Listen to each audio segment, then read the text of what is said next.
कई बार तो भाभी ने बिना गलती के मुझसे माफ़ी मांगी है। आज अचानक से यूं अपने मायके वाले शहर जाना हुआ। जब रास्ते में थी तब माँ को फ़ोन लगाया यह बताने के लिए कि मैं थोड़ी देर बाद आपके पास आ जाऊंगी, पर खुद ही सरप्राइज हो गई जब पता चला कि माँ तो पापा के साथ खुद अपने मायके गई हुई हैं। नानी जी की तबीयत बहुत खराब है। मन उदास हो गया, लेकिन फिर लगा कि भाई भाभी सब तो हैं, कोई बात नहीं, उनसे मिलना हो जाएगा। पर अब सफ़र में मन नहीं लग रहा था। बार बार रह रह कर यही लग रहा था कि मुझे फ़ोन करके आना चाहिए था, पर फ़ोन भी क्या करती। अगर ज़रूरी काम नहीं होता तो आती ही नहीं। बुआ सास की तबीयत अचानक से खराब हो गई और मम्मी जी का आना नहीं हुआ, इसीलिए मैं और अनुपम दोनों ही उनसे मिलने गए। आखिर बुआ जी भी तो मेरे मायके वाले शहर में ही थीं। सोचा था कि बुआ जी से मिलकर कुछ दिन मायके रह आऊंगी, पर खैर अब तो निकल चुके थे तो पलट कर जाने का सवाल ही नहीं उठता। और अनुपम से कह भी नहीं सकती थी कि मुझे मायके नहीं जाना। आखिर कहते भी क्या, भाई भाभी ने कभी गलत व्यवहार नहीं किया, पर फिर भी मैं अपने पूर्व ग्रहों से ग्रसित थी। मुझे बहुत अजीब सा लग रहा था। ऐसा महसूस हो रहा था कि मैं बिन बुलाए मेहमान बन गई हूँ और पूर्व ग्रह से ग्रसित क्यों ना हूँ। मैंने कौन सा अपनी भाभी से कभी ठीक व्यवहार किया है? हमेशा तो उन्हें अपने से कमतर माना है। इसी उधड़बुन में थी कि पता नहीं भाई भाभी क्या सोचेंगे। माँ पापा तो है नहीं, पता नहीं मेरे साथ कैसा व्यवहार करेंगे, पर अब कुछ नहीं कर सकते थे। आखिर ससुराल में भी तो जोश जोश में कहकर आई थी। औरों की बहुएं भी तो कुछ दिन मायके रुकती हैं, तो मैं भी कुछ दिन मायके रहकर आऊंगी। करवाओ अपनी नई बहू से काम। जोश जोश में बोल तो दिया था, पर अब काश सोच समझकर बोला होता, पर करती भी क्या।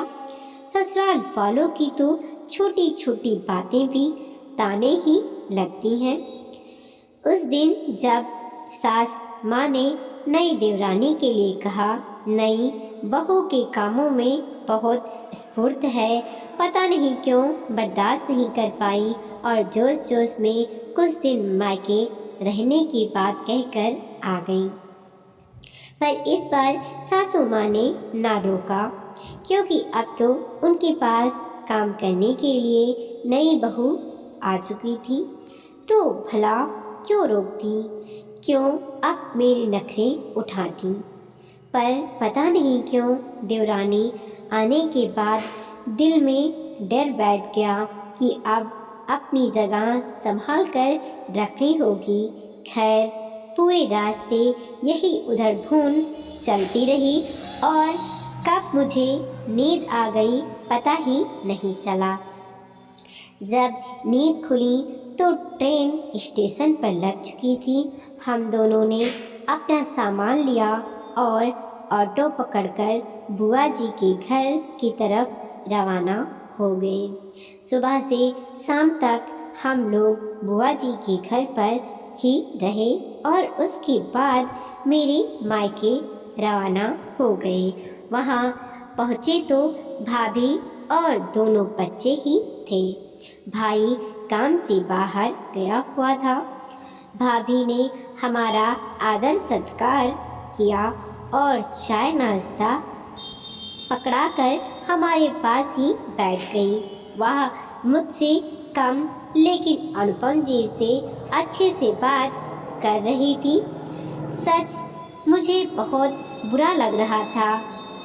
आज समझ में आ रहा था कि अगर माँ पापा नहीं रहे तो मेरा तो मायका ही ख़त्म हो जाएगा, क्योंकि भाई अकेला कब तक मुझसे बात कर लेगा। उसे तो काम पर भी जाना होगा, घर में भी तो भाभी ही रहेंगी ना। रह रहकर याद आ रहा था भाभी का कहा वह हंसता खिलखिलाता चेहरा जो उनकी शादी के बाद था।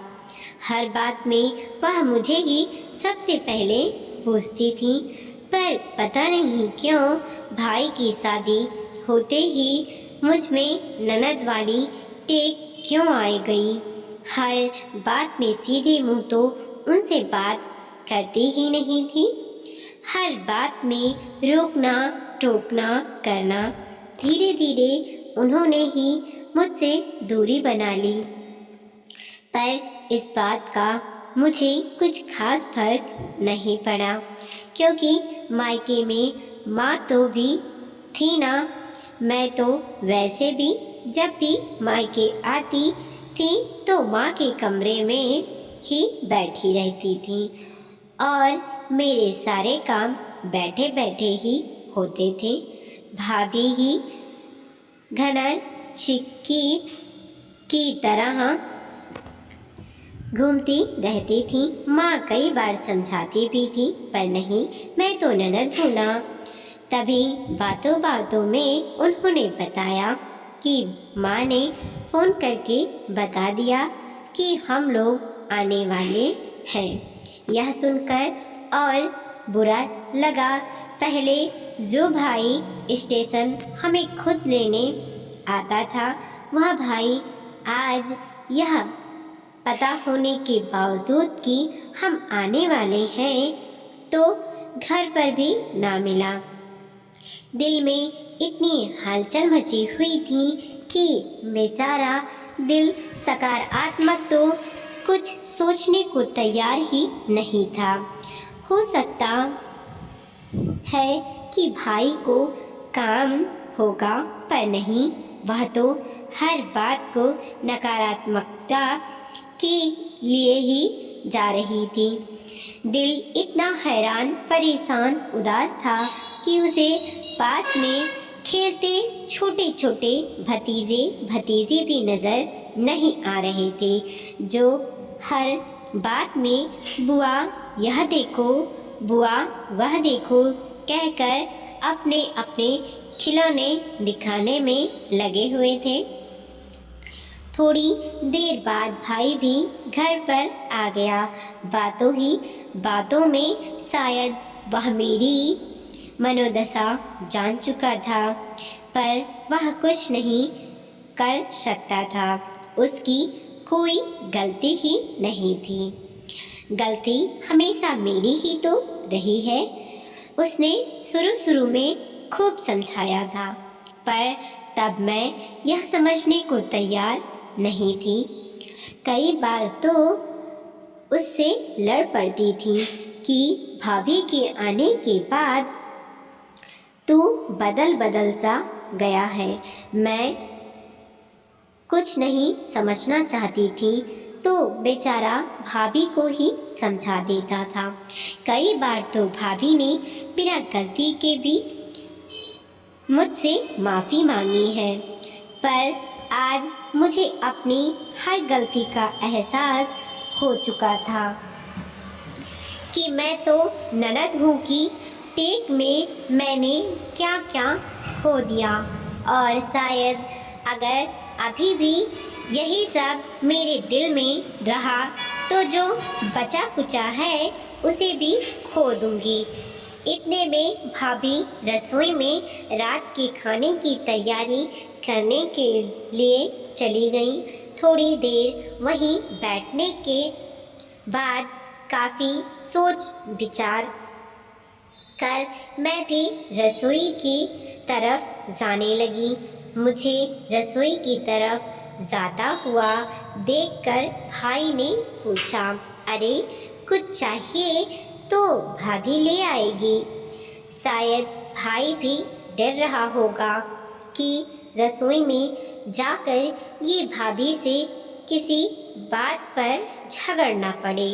नहीं भैया, वो मैं यहाँ बैठे बैठे बोर हो रही थी तो सोचा भाभी की मदद कर दूँ।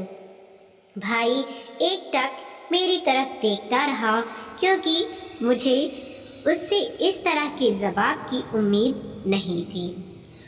फिर उसने कहा, रहने दो, भाभी खुद कर लेगी, तुम आराम करो। शायद अब भाई को मेरे ऊपर भरोसा नहीं था क्योंकि कभी ऐसा नहीं हुआ कि मैंने भाभी की मदद की हो। उल्टा एक दो बार भाभी ने मदद के लिए कहा था तो उसके लिए भी मैंने घर में हंगामा किया था।